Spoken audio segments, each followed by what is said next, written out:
Tucker Carlson called out Tim Keller, David French, and Beth Moore last night on his show for failing to stand up against attacks on Christianity. The specific attack Carlson references involves Derek Reimer, a pastor in Calgary who was just arrested for mischief and causing a disturbance after forcible removal from protesting a drag queen story hour event at Seton Library. Where are all the professional Christians? You have to wonder that again. Where's David French and Beth Moore and Tim Keller and all these people who are defending Christianity as actual Christians are being arrested for being Christians? Of course, Tucker is most certainly referring to more than this. Organizations like the Gospel Coalition, the Ethics and Public Policy Center, and the Ethics and Religious Liberty Commission for the SBC pursue compelling, even winsome approaches to being Christians in a world attacking Christianity. Yet they fail to pursue brave conviction or prophetic confrontation. Instead, they throw cold water on the flames of righteous indignation arising from the pews. In Canada, this posture saw its fullest fruition during the lockdowns as pastors were thrown in jail for holding worship services even with health precautions, while institutional evangelical elites decided to side with the tyrannical regime.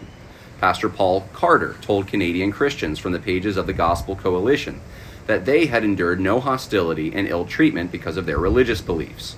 This is why some call such pastors regime evangelicals instead of pastors. We, of course, see this general trend towards siding with the regime against politically conservative believers constantly. Andrew Walker tells us from the pages of World Magazine that 2020 was not stolen. Joe Carter accused Christians of entertaining conspiracy theories if they believe the now vindicated lab leak theory. Beth Moore said she had never seen anything in these United States of America she found more astonishingly seductive and dangerous to the saints of God than Trumpism. David French called the freedom to hold a drag queen story hour one of the blessings of liberty. Russell Moore is constantly chiding evangelicals for their failure to support soft immigration policies. The list goes on and on. But the issues are becoming more serious. We are no longer talking about the false bravery it takes to denounce a Confederate symbol or make LGBTQ people feel welcome in a Sunday service. We are reaching a pivotal social moment in which freedom to publicly be a rudimentary Christian is under attack. In Ireland, a teacher named Enoch Burke, who has been a guest on the Conversations That Matter podcast, was thrown into jail for failing to use preferred pronouns. Stories like these do not even make a ripple in major Christian publications committed to appeasing elite sentiments. If anything, it appears that the Enoch Burkes and Derek Reimers of the world are an embarrassment to regime evangelicals. Those who study history should be very concerned. Many Lutherans in Nazi Germany adopted a similar posture of appeasement. So did many Catholics in Central America. The best way to ensure survival is to prove one's loyalty to the current fad by ingratiating oneself to power. Of course, this is the opposite of what Jesus and his disciples did.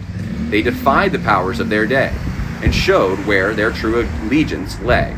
Today, we must pray for our persecuted brothers, receive whatever persecution comes our way as Christians, and fight as hard as possible to uphold truth and righteousness in the public square. That's one of the things this podcast is concerned with.